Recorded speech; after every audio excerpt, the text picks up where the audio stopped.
From the shifting shadows of imagination to the blinding light of terror, this is One Tale to Midnight.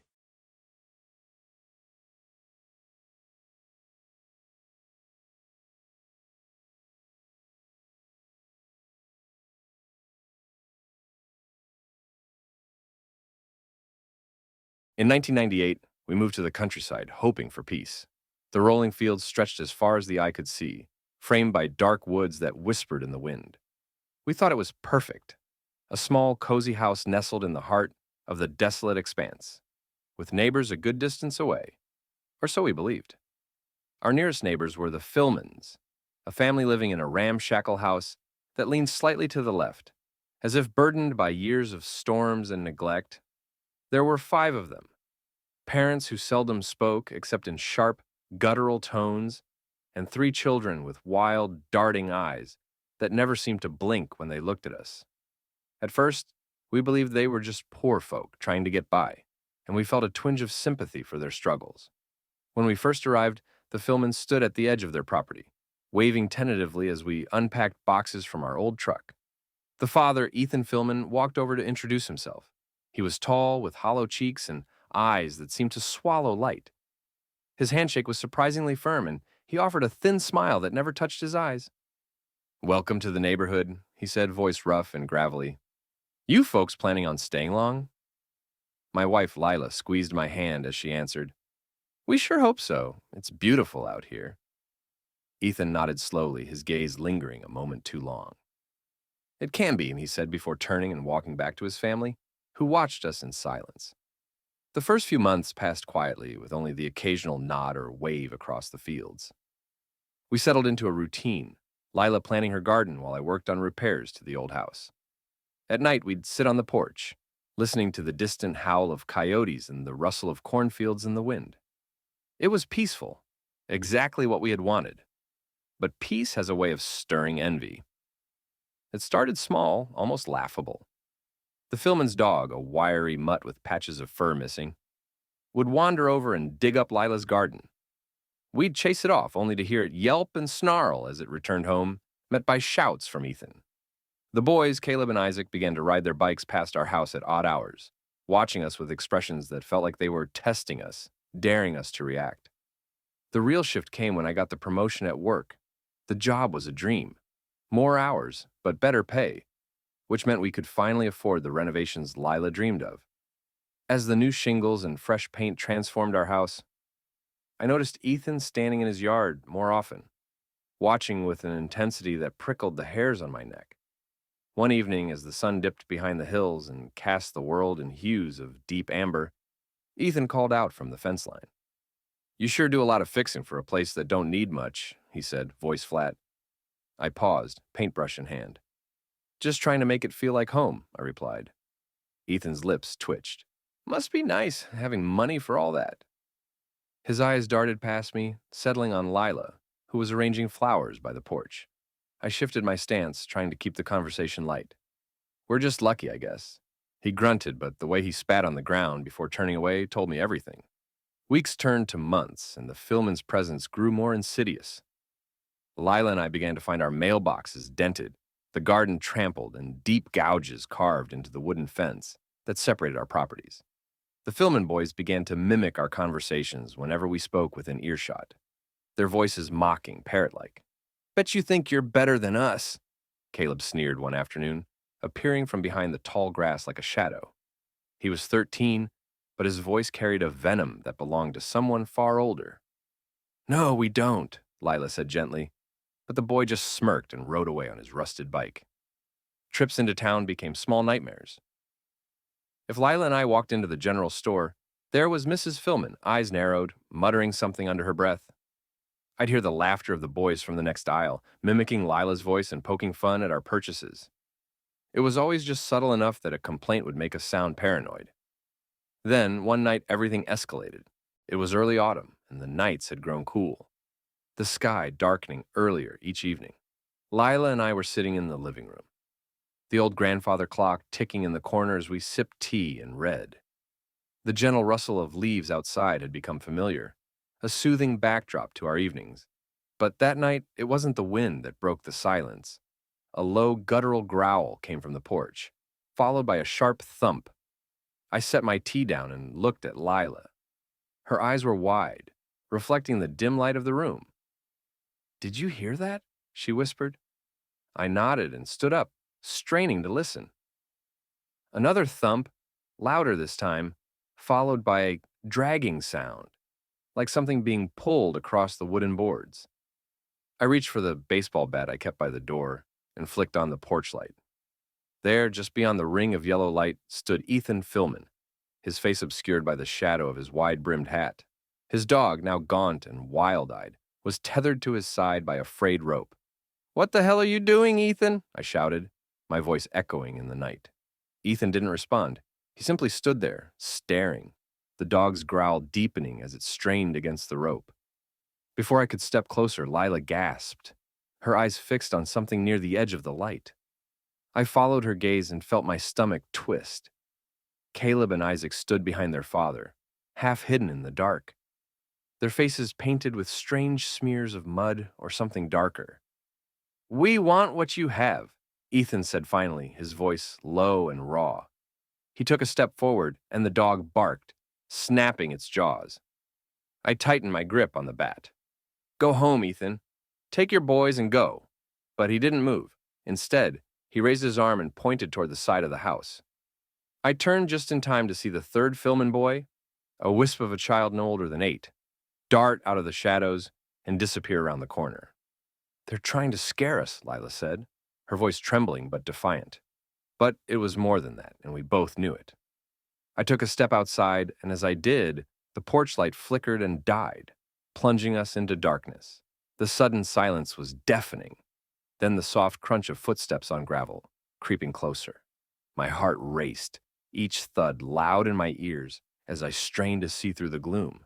"Lila, lock the door," I said without turning. "But Ben, now!" I shouted. She hesitated only a second before I heard the click of the deadbolt behind me. A breath of relief escaped me, but it was cut short by a sudden crash, glass shattering somewhere at the back of the house, followed by Lila's scream. I bolted inside, my blood turning to ice. The kitchen window had been smashed, shards glittering on the floor. A shadow moved across the wall, and for a heartbeat, I thought I saw one of the boys slither out of view. "Lila!" I called, racing toward the living room. "I'm here!" she shouted back, her voice shaking but strong. She stood by the stairs, a fire poker in her hand, eyes darting wildly.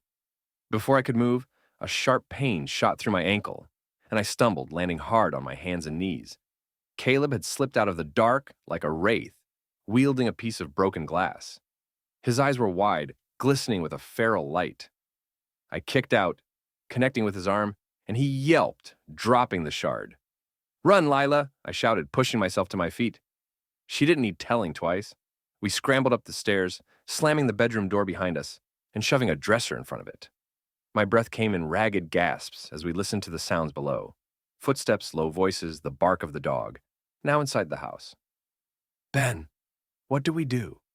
Lila's voice was barely more than a whisper, tears streaking her face. "We wait," I said, but my voice was hollow. We both knew waiting was the last thing we should be doing. I searched the room for anything that could help. An old hunting knife, the cell phone with a battery that barely held a charge. But as the seconds ticked by, the realization hit me. Help wouldn't come in time. Suddenly, the noise stopped. The silence was worse than the chaos. It pressed down on us, thick and suffocating. Then came a quiet, almost playful knock on the door. "We don't want your money," Ethan's voice drawled, smooth as silk. "We want what's fair." I swallowed hard. "You stay away from us, Ethan." The knob rattled, and the dresser groaned as it shifted. Lila's eyes met mine, and in them, I saw the same mix of fear and resolve that churned inside me. The door creaked, inching open despite the barrier. A thin arm reached through, grasping wildly. With a shout, I brought the bat down on the arm, and a scream followed. The arm jerked back, and the door slammed shut. Silence fell again, but this time it felt final. A howl echoed in the distance. The coyotes, or maybe something else. But then, retreating footsteps, a bark, and the crunch of gravel fading away. We stayed there, listening, until the first light of dawn broke through the curtains, casting pale streaks across the room. The Filmans didn't come back that morning or any morning after. Their house stood empty by the time the sheriff's car rolled up, called out to investigate the shattered window and the blood on our doorstep. Ethan's voice, Caleb's wild eyes, they haunted my sleep for weeks after, the nightmare that lurked just beyond the edge of our yard. We learned later that the Filmans had vanished overnight, their belongings abandoned, the house stripped bare. No one knew where they went, and no one cared to find out. But in the years that followed, whenever I heard a knock at the door or saw the shadow of a figure at the edge of the woods, I'd feel that old chill, the memory of that night echoing in my bones.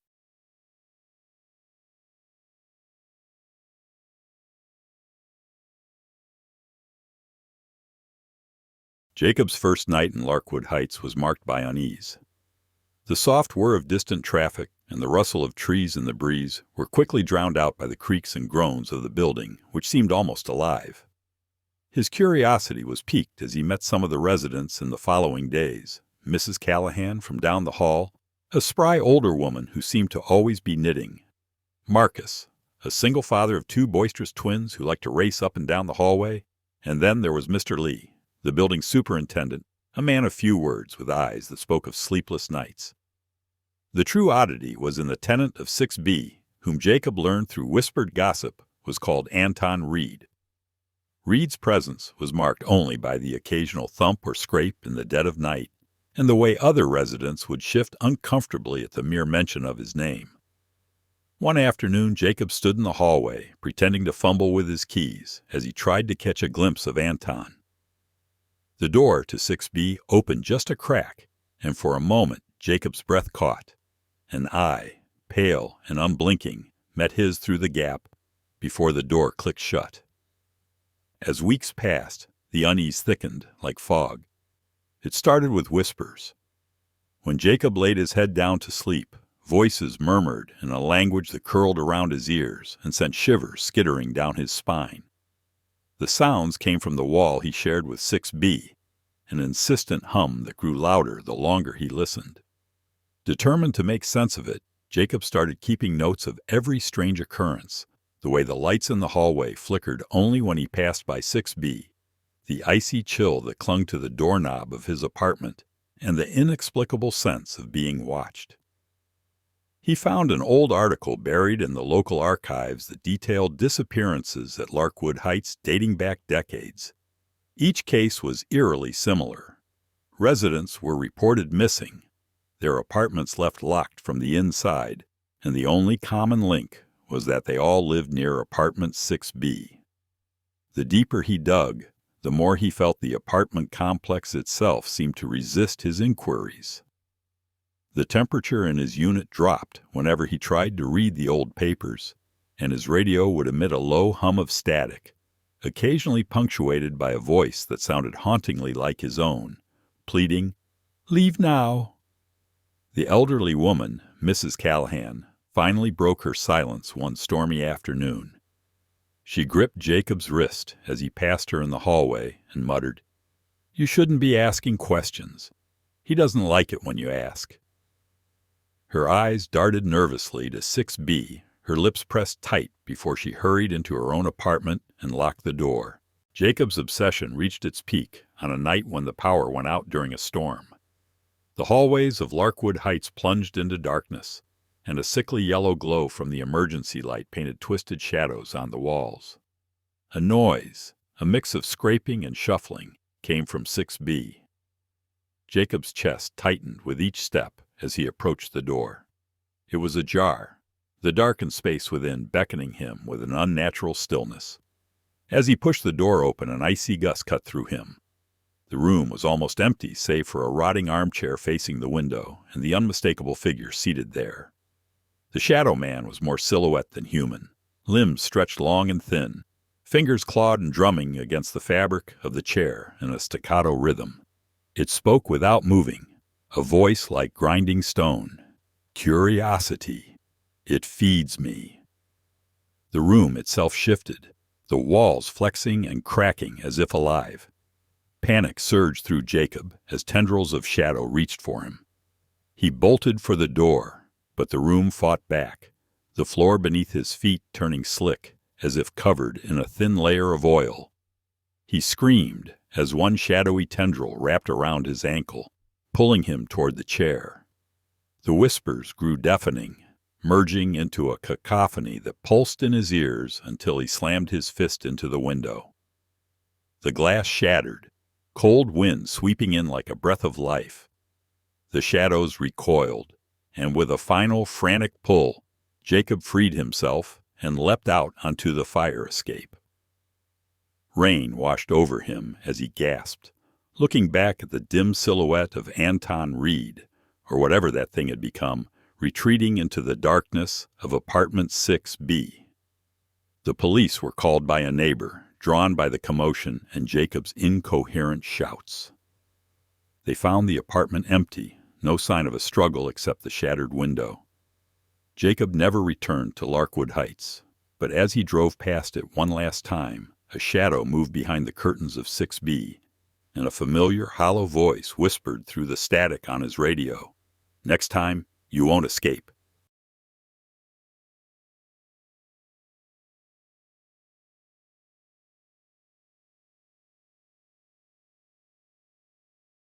It started with something as simple as lawn chairs.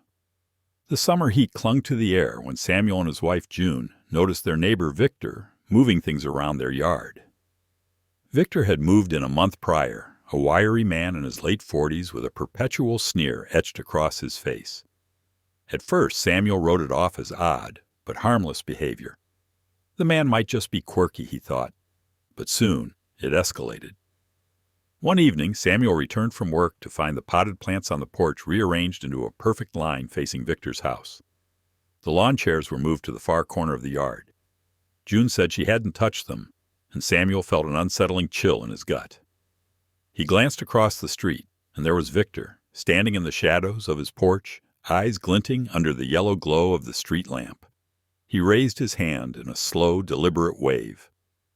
The next night, the strange noises began. The first clack came at midnight, sharp and sudden against the metal roof. June sat up in bed, eyes wide. Another stone rattled, followed by the sound of someone running off, shoes crunching over gravel. They peered through the blinds, but only the darkness stared back. In the following weeks, the incidents grew bolder. Car doors slammed outside at 2 a.m, jolting them awake.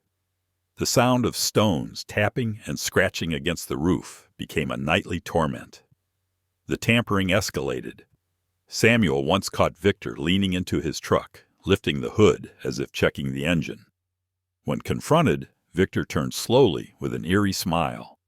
"Just making sure your ride is safe," he said, before sauntering away. The couple finally called the police, explaining the harassment and damage. The officers, young and uninterested, spoke to Victor, who denied everything and put on a show of innocence. As they drove away, he turned back to Samuel, eyes gleaming with an unspoken promise. That night, the roof sounds were louder, as if a hailstorm of stones rained down, each pinging sound laced with fury. Samuel felt rage boil in his veins, and the next day he stormed over to confront Victor.